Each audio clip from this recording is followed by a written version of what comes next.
একতাই শক্তি। অনেক দিন আগের কথা, এক গ্রামে একজন কৃষক ছিল।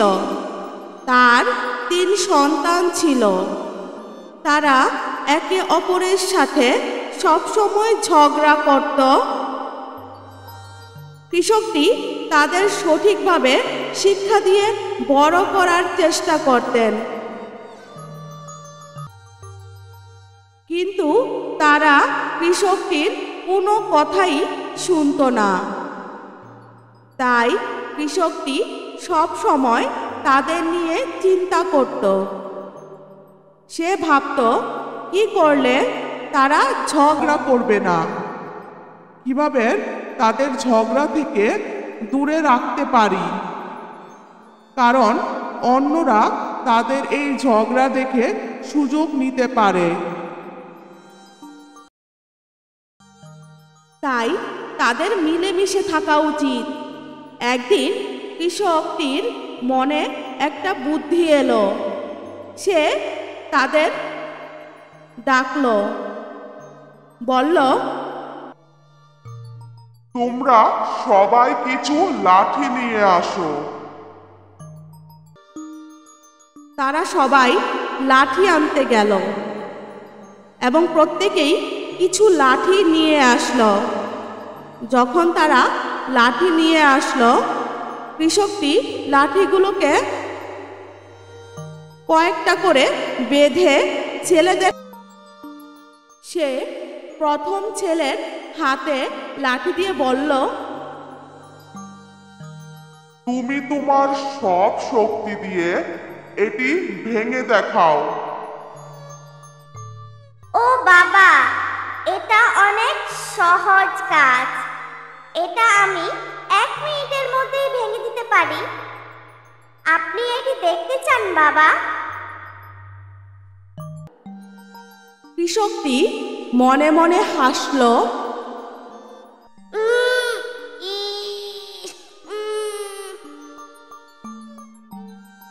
ছেলেটি তার শরীরের সব শক্তি দিয়ে আটিটি ভাঙার চেষ্টা করল, কিন্তু সে আটিটি ভাঙতে পারল না।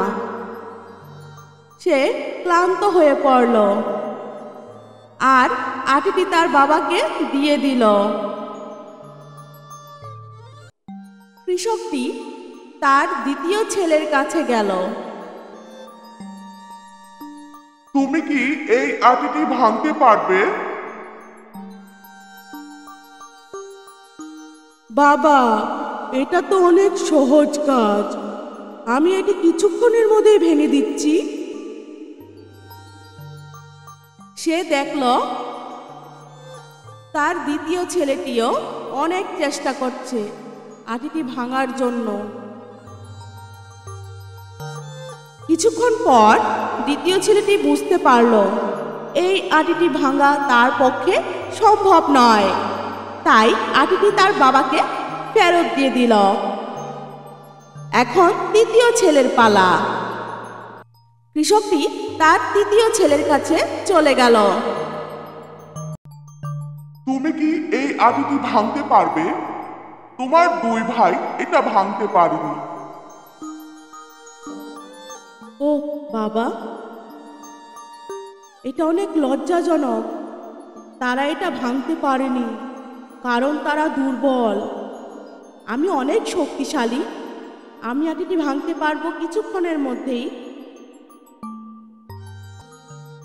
কৃষকটি আবারও মনে মনে হাসল। সে দেখল তৃতীয় ছেলেটিও অনেক চেষ্টা করলো আটিটি ভাঙার। আমার বুদ্ধি কাজে লেগেছে। যখন তৃতীয় ছেলেটি আটিটি ভাঙতে পারল না, তার বাবাকে আটিটি ফেরত দিয়ে দিল। এই সময় কৃষকটি আটিটি খুলে ফেলল। সে প্রত্যেক ছেলের হাতে একটি করে লাঠি দিল। ঠিক আছে, তোমরা সবাই আটিটি ভাঙার চেষ্টা করেছিলে।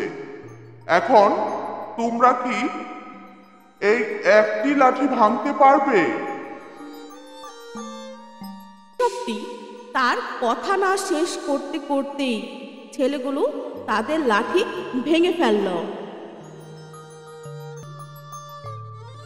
তোমরা কি এখন বুঝতে পেরেছো আমি কি বোঝাতে চাচ্ছিলাম? তোমরা যদি সব সময় ঝগড়া করো তাহলে যে কেউ তোমাদের ক্ষতি করার চেষ্টা করবে। যদি তোমরা মিলেমিশে থাকো তাহলেই কেউ কিছু করতে পারবে না। তোমরা যেই কাজ করবে তা আরো সহজ হয়ে যাবে। মোরাল: একতাই শক্তি, একতাই বল।